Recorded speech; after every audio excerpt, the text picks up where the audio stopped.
Hello, Facebook fans and YouTube fans of DX Engineering.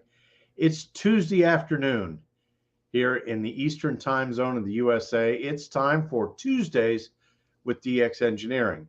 It's 17:15 Zulu on March 14th, 2023. And we made the time change here in the US. Not The time change has not occurred everywhere in the world, but it has here in the US. So that's why we're on it at a slightly different time.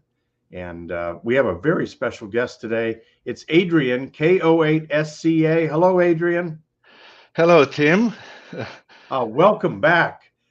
Adrian, you look thinner. You look skinnier. What happened? Well, I lost quite a few pounds, 2 months at sea.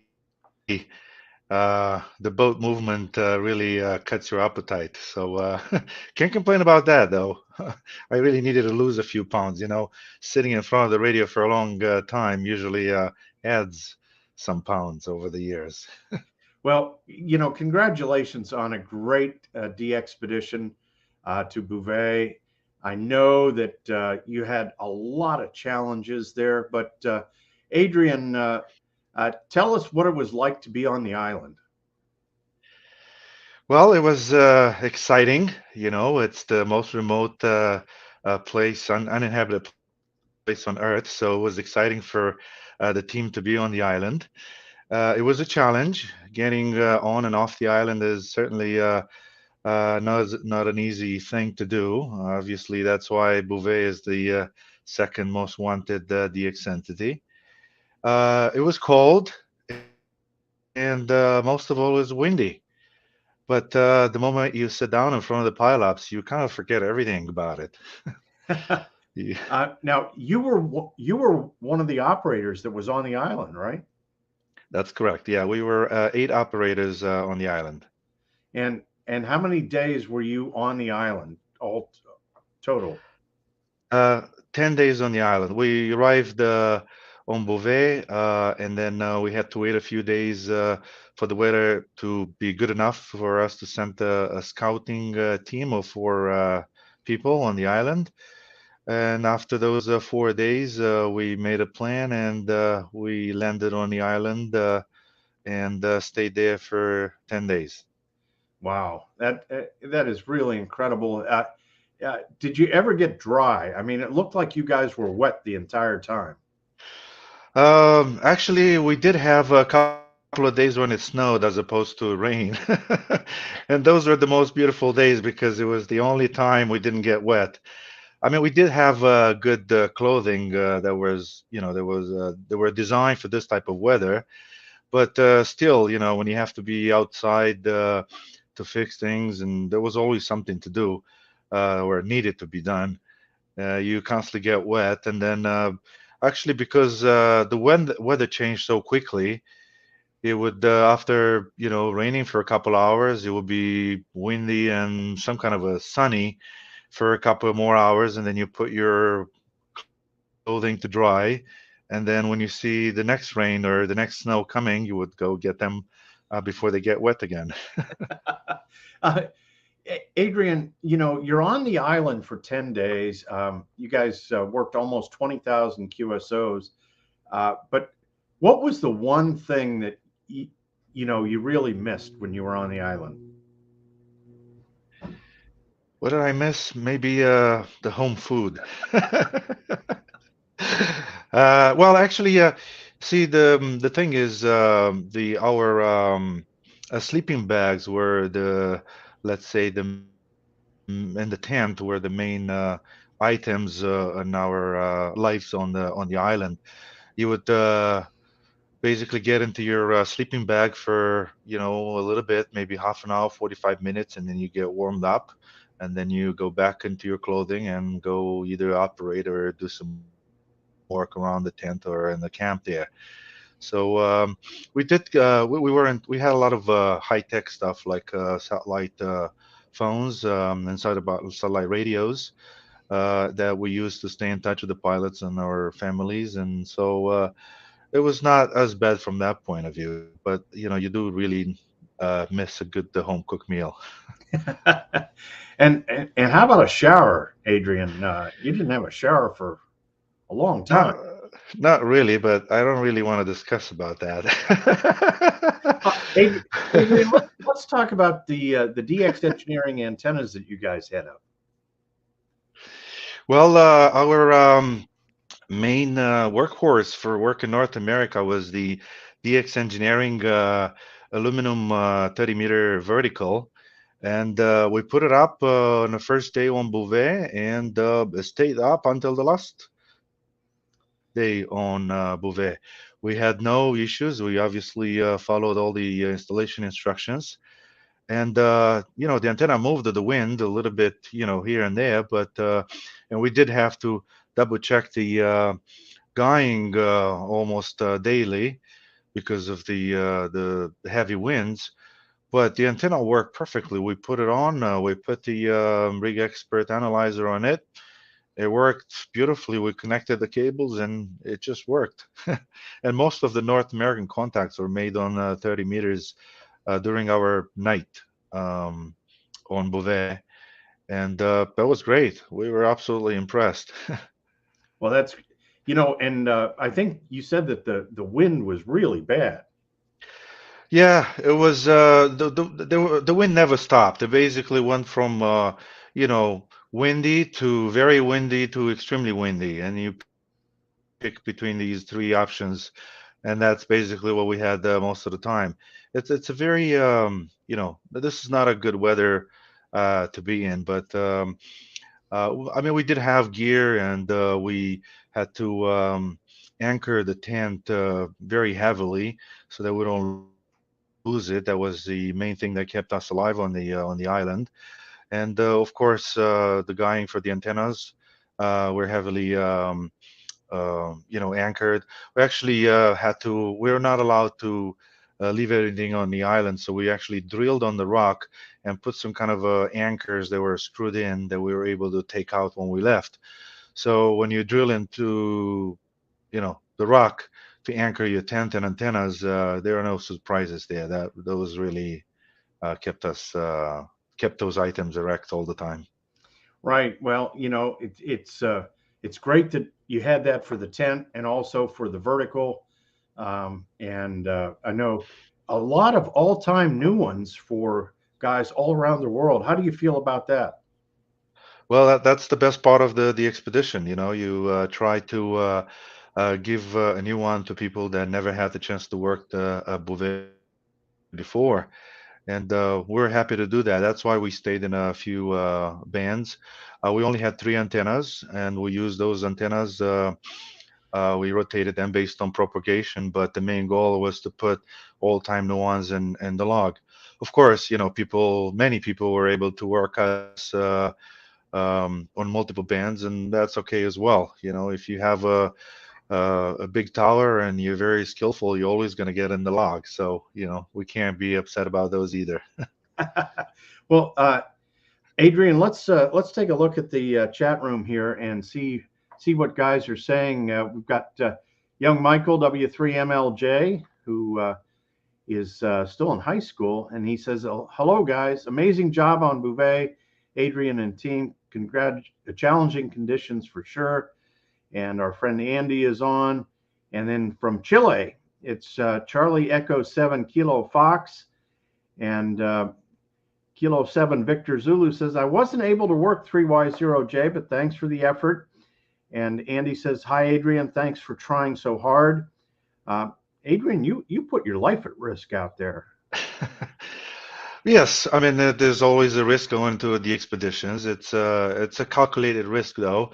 We had obviously us as hams, we're experts or knowledgeable, I should say, about antennas and radios and the pileups, but we don't know much about how to deal with the harsh weather, and so we had our consultant Peter, which together with the captain of the boat and his crew were experts in these fields, and they guided us on what to do. And that's why we're alive and well. We had no injuries whatsoever, and that's basically means our calculated risk paid off. Yes, it did. And Ken says, hi, Adrian. And of course, Andy is 2 Echo 0 Radio Echo Echo over in the UK. And here's a guy that you got to know pretty good, Otis, November Papa 4 Golf. You were on the Bouvet diet. And our favorite dentist there. And Tom, November Yankee 0 Victor. And WD8 November, Victor November. Thank you, Adrian, for the 20-meter FT8 QSO. He was the only 20-meter QSO from Ohio. Boy, that's, it just was tough working in North America sometimes. Yes, one of the interesting things, or expected things, I should say, since there's no human activity there, there's no noise. I mean, it's so beautiful to look at the radio to see S0 noise. That's it's like a dream for any ham. So we heard a lot better than we were being heard. Right. So, and obviously with the QRM and the big pileups, sometimes 30 to 50 kilohertz. Sometimes we had to call people 3-5 times even, but many got in the log, and obviously many were able to be lucky to be in our logs, and I'm glad we're able to give more than 8,000 unique QSOs around the world. Yeah, no, it's very, very, very special. Dan is on WA4 Mike Oscar Mike. Hello and good afternoon, Tim and Adrian. Welcome back, Adrian, and thanks for all your efforts. And Dan is from Kentucky.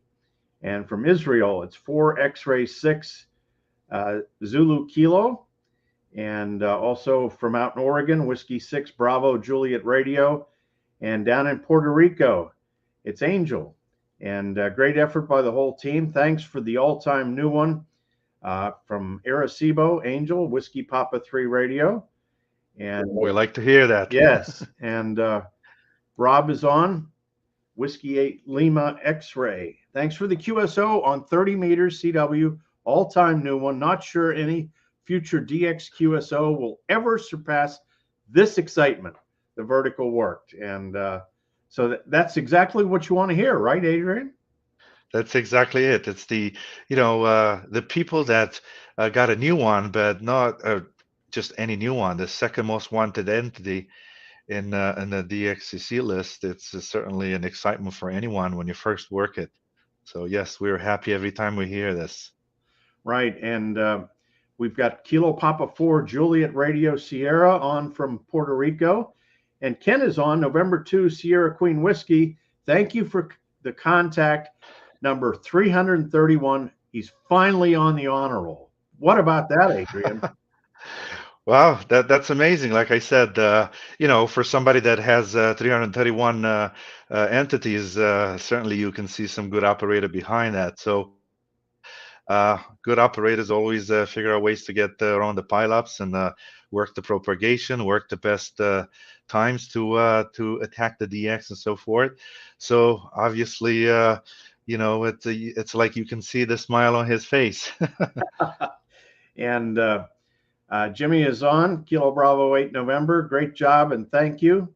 And our friend Mike, Kilo Echo 3 Juliet Papa. Hello, Mike. Nice to have you on. And Lauren, I'd like I work a Bouvet pirate T-shirt. I guess a lot of guys work the pirates there. The pirates and policemen, right? It is what it is, with our hobby, right. But we'll learn to cope with that. Yes. Ralph is on from Washington, November 7 Zulu X-Ray Golf. And Andy says he got them. Many thanks. And Uncle Gunter is on, Delta Kilo 5 Oscar Norway Victor. And Dan from Toronto, Victor Echo 3 Fox November Tango. And Mike, Kilo Echo 3 Julia Papa said, you made my 314 DXEC. So Mike is moving up the ladder. And Steve says, thank you for the all-time new one. Terrific effort. And so Lauren is Whiskey Delta 4 Fox Mike Golf. Appreciated your efforts. Adrian, I know, you're probably enjoying getting a full night's rest and being warm, but where's the next D expedition for KO8SCA? Well, I think I'll stay put for a little while until the summer, when I'm going to be going to Bologna in Italy for the WRTC. I'll be seeing some very skillful operators there, lots of friends. So I'll be training a little bit for that. And of course, main goal is to have some fun. Well, that's what it's all about. And I know you worked very, very hard. The boat trip and being on the island for 10 days, and then back on the boat to Cape Town. What was it like when you guys arrived at Cape Town? Tell us about that. Well, once we arrived in Cape Town, a few interesting things happened.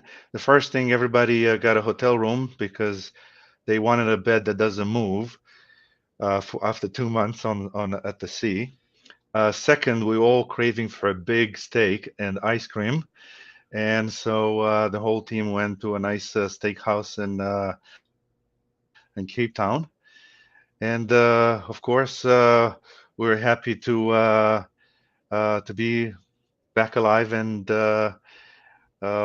with no issues on Cape Town, getting ready to go home back to our lives.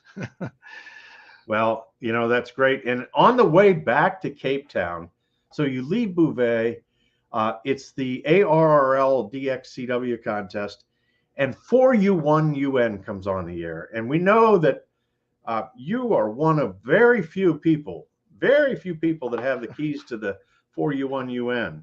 And so tell us what that was like, activating 4U1UN from the boat.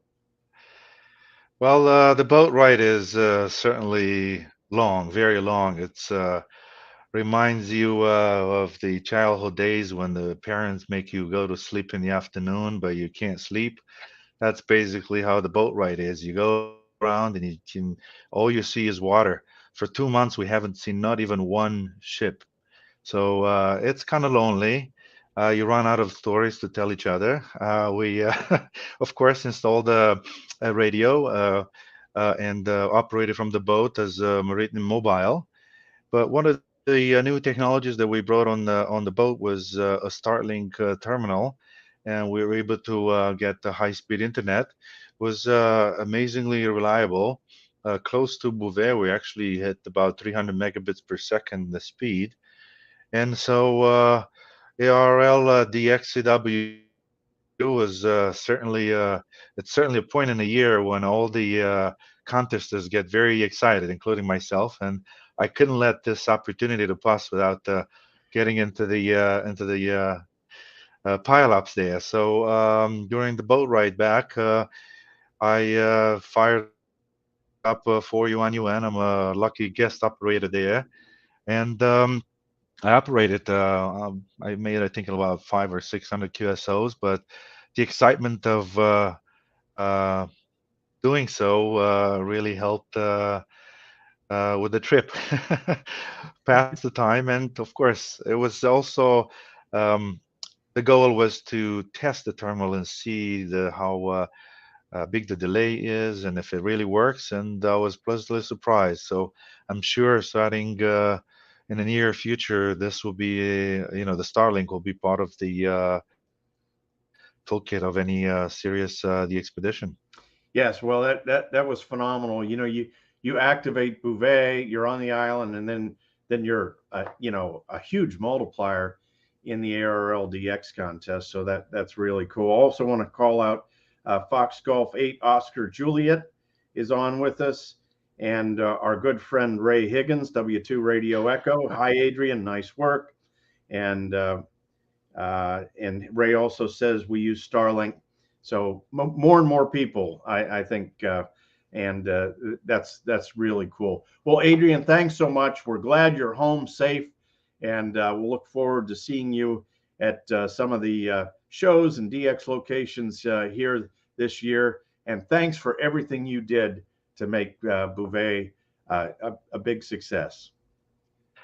Thank you for having me. And of course, the three Yankees there, Juliet, thanks you and DX Engineering and all the sponsors that made it happen. And we're glad that we're able to activate this rare entity and be home alive and well to tell the story. So 73 from New York and all the best. All right, Adrian. Thanks again. And thanks to all of you for viewing today. And we'll see you next time. Until then, 73 from DX Engineering.